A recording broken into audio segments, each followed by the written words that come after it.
Vous allez bien? Ça devait se terminer vers 16 heures. En arrière, là. Vous êtes là par choix ou vous avez une autre activité en soirée? Alors, bon, content d'être avec vous. Là, j'ai eu le plaisir de rencontrer le collège. Ils m'ont fait part un peu de tout ce qui se passe ici. Hein? Ça bouge dans ce collège. Alors, mais écoutez, c'est ça, près d'une trentaine d'années maintenant, là, en présentation. L'aventure avait commencé, moi, avec les générations, milieu des années 80. La raison est simple, c'est que le ministère de l'Éducation au Québec avait une préoccupation avec l'enfant unique.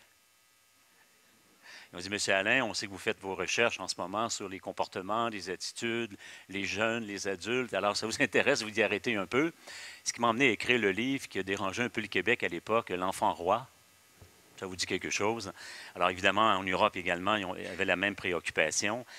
Mais comme je voulais travailler à l'international, il fallait me préoccuper des autres générations, d'où les chaises que vous avez derrière vous, vos parents, vos grands-parents, là, la génération silencieuse, les baby boomers, ceux qui ont mis un bandeau, là, je ne sais pas, un caramel. Là. Alors, la génération X également et la génération Y. Je crois qu'il y en a peut-être quelques-uns ou un peu plus. Là. À chaque année, ils augmentent dans le travail. Et la génération Z, la chaise blanche là, sur roulette, que je vais peut-être porter une attention plus grande, qui sont les élèves qui sont dans vos classes. Alors, pour les dates, je sais qu'il y avait des préoccupations. Peut-être certains d'entre vous ne vous sentez pas tout à fait visés avec un 63, là, ou un 62. Ou bon, les dates varient en Amérique, hein, comme à l'étranger. Les dates varient entre 2 et 4 ans. Je racontais d'ailleurs tantôt qu'une personne qui est née en 61, c'est une personne qui serait qualifiée on pourrait dire, de la génération X. Aux États-Unis, les recherches de Strauss et Howe racontaient que 61-80, c'est la génération X. Bon, alors qu'à l'étranger, on va établir la génération X autour de 63, 65. Alors, ça varie un peu. Alors, ceux qui sont nés en 61, 65, vous restez à la pause. je vais vous prendre en privé. Hein? Alors qu'il n'y a pas trop d'embûches pour ce qui est de la première génération.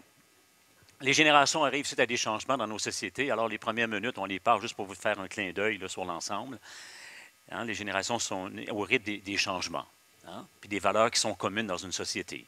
On ne pouvait pas clarifier les générations avant 1900, puisque l'espérance de vie était trop courte. Mais en 1900-1944, nous avons vos parents ou vos grands-parents. Hein. En 2017, ils ont 72, 73 ans. Je les ai rencontrés encore récemment à Trois-Rivières. Ils étaient 600. La conférence a lieu à 13h30. Ils sont arrivés à 11h30. 2 heures d'avance. Ils ont dit, Monsieur Alain, tous assis en avant. Très devant, M. Alain, parlez fort. Alors, parlez fort. On n'entend pas. On veut entendre parler de nos petits-enfants parce qu'on s'en occupe encore. Et nos enfants qu'on ne comprend pas tout à fait par moment. Là. Mon fils est divorcé. Ma fille est perdue un peu. Alors, je ne sais plus trop ce qui va arriver avec. Alors, cette génération-là, la chaise, elle est confortable. Rappelez-vous que cette génération-là n'aime pas beaucoup le changement. Hein. J'ai dû accompagner des jardins, les banques au Québec pour comprendre que les guichets automatiques, la transformation technologique dans plusieurs secteurs d'activité a été assez complexe ici. Hein. Mais ce qu'il faut particulièrement se rappeler, c'est que l'engagement et la loyauté, des éléments que vous chérissez hein, en société et même dans vos classes, vous apprécierez d'en avoir davantage avec les élèves. La loyauté, hein, le sacrifice, le devoir, c'est la première génération. Hein, je racontais en France que la Déclaration des droits de la personne devrait être aujourd'hui revue, puis ajouter la Déclaration des droits et des devoirs de la personne.